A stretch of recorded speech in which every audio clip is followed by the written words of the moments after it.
There is a river where goodness flows. There is a fountain that drowns sorrows. There is an ocean deeper than fear. The tide is rising, rising.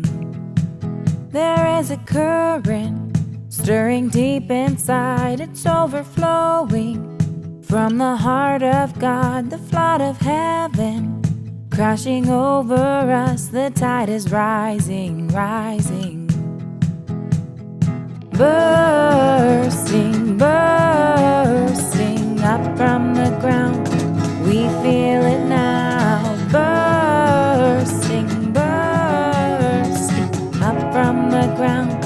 We feel it now. We come alive in the river.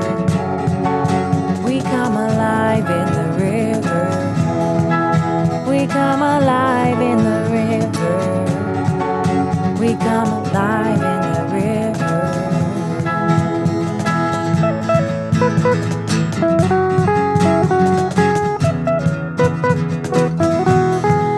There is a current stirring deep inside. It's overflowing from the heart of God, the flood of heaven crashing over us. The tide is rising, rising.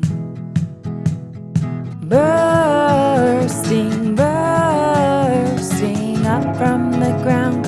We feel it now. Bursting, bursting up from the ground. We feel it now. We come alive in the river. We come alive in the river. We come alive in the river. We come alive in the river.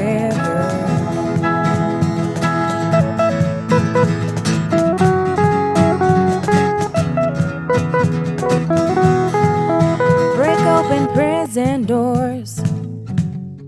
Set all the captives free. Spring up a well. Spring up a well. Spring up a well in me. Nothing can stop this joy. We're dancing in the street. Spring up a well. Spring up a well. Spring up a well in me. Come alive in the river. We come alive in the river.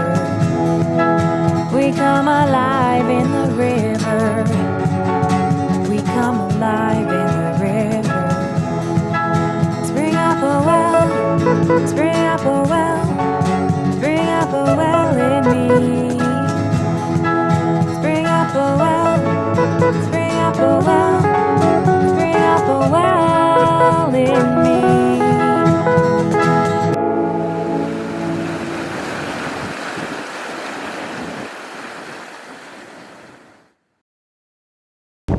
Hi there, I'm here at Cataract Falls. It's always seemed like a good name for a waterfall near the town of Blind River. I want to talk about something kind of personal. I've realized lately that I've started to worry a lot more after becoming a parent, mainly about things that could hurt my 15-month-old daughter, Joni May. And one such thing recently was something she was doing that actually could hurt herself, which was throwing herself back when she was sitting up, like all the way to the ground, bonk on the head. And we were able to catch her most of the time until last night when during a family Zoom call, she successfully threw herself down out of arm's reach. And there's a big bonk, and it was very painful. You know, she cried, and I think probably the most painful thing about it was seeing her trying to figure out what happened. Like sort of the shock in her eyes, you know, like trying to understand what the pain was. But looking back at it, my wife Rachel and I, after comforting her, realized that this was pretty much how she was going to learn this lesson. You know, this painful moment of the natural consequence of breaking the law of gravity was going to be probably the thing that made her stop. And you know, similarly we've been putting parameters around her, telling her she can't touch things, like preventing her from touching things she shouldn't be touching, and she doesn't like it. And I'm sure as she gets older, we're going to have to punish her, as all good parents do. And I'm sure she's not going to like that either. And being in ministry with youth for over a decade now, I've realized that punishment is kind of a funny thing. That even if you do it right, there's going to be kids that don't respond very well. That they're going to be completely crushed. Like, you're doing this to me because you hate me and everything's against me.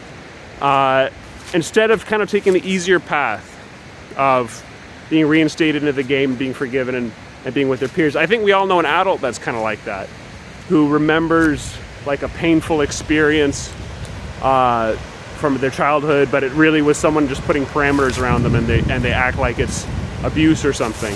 And I think that when we're in pain from punishment, that there's sort of a crossroads that we're on. You know, that you can move forward, you can be improved by it, or you can get stuck. As it says in Hebrews 12, since we respected our earthly fathers who disciplined us, shouldn't we submit even more to the discipline of the fathers of our spirits and live forever? For our earthly fathers disciplined us for a few years, doing the best they knew how. But God's discipline is always good for us, so that we might share in His holiness. No discipline is enjoyable while it's happening, it's painful. But afterward, there will be a peaceful harvest of right living for those who are trained in this way. But what about when we're punished not for doing something wrong, but for doing something right? What about when we have pain for doing the right thing? I mean, I think Jesus is probably the biggest example of this. He just loved people. He shared with sinners. He healed people. He taught about God, and then they crucified him. You know, what do we do when we're persecuted for doing the right thing? As it says in James 1 verse 2, my Christian brothers, you should be happy when you have all kinds of tests. You know these prove your faith. It helps you not to give up. Learn well how to wait so you will be strong and complete and in need of nothing. Oops. If you do not have wisdom, ask God for it. He is always ready to give it to you and will never say you are wrong for asking. You must have faith to ask Him. You must not doubt. Anyone who doubts is like a wave which is pushed around in the sea. And this idea of doubt is kind of what got me into this, like thinking about it. The story about Jesus after being resurrected, he comes back to the disciples, and Thomas says that he needs to put his finger into the hole in Jesus' hand, and his hand into his side where he was pierced by the spear on the cross. And I always thought it was funny how Jesus still had these scars. You know, when he was resurrected, why didn't he come back as if he hadn't been crucified? You know, like, he still had these marks. And I think, and even in Revelation, he comes as the Lamb who was slain. 28 times he's referred to as the Lamb who was slain. So he's still identified by this hard moment in his life, the hardest moment when he died. But it's not as defeat. In the moment, you might think that this would be a moment of defeat. But instead, it's the greatest moment in human history. So the time when Jesus had the most pain was the time that was the greatest moment in his life that we can look back on, the greatest thing that could happen. So I think that as we are healed as people, that sometimes we're still marked by what happened. You know, even learning is kind of a mark, because we're not the same as what we were. But those marks, those scars, don't have to be a bad thing. Those marks aren't a sign that we're less than or that we've been defeated. Those marks are the things that show that we've come through something. They're the marks that show that God is good and that He's healed us. But what about, so we have pain from punishment, we have pain from persecution. What about pain that's just because? We have dozens of examples of kids in group home settings that had pain not because they did anything right or wrong, but because of choices that their parents made. And I think that John 9 verse 1 explains it. So as Jesus went on his way, he saw a man who had been born blind. His followers asked him, "Teacher, whose sin made this man to be born blind? Was it the sin of this man or the sin of his parents?" Jesus answered, the sin of this man or the sin of his parents did not make him to be born blind. He was born blind so the work of God would be seen in him. So when we are wounded, whether it's because we're being punished or because we're being persecuted or just because we're at a crossroads, this can be something that God uses to make a great testimony, to make a great story about His goodness. It can be something that the devil uses to trap us, to make us stuck and to consume us and enslave us so that the wound doesn't heal. Our hardest moments can make us more wise, or they can keep us from maturing. And I guess my application for you is to look at these moments and to trust in Jesus and just believe that a relationship with Him can heal you in ways that you wouldn't expect, in ways that He can heal things that you wouldn't think He'd be able to heal, and maybe it won't be exactly like you think it would be.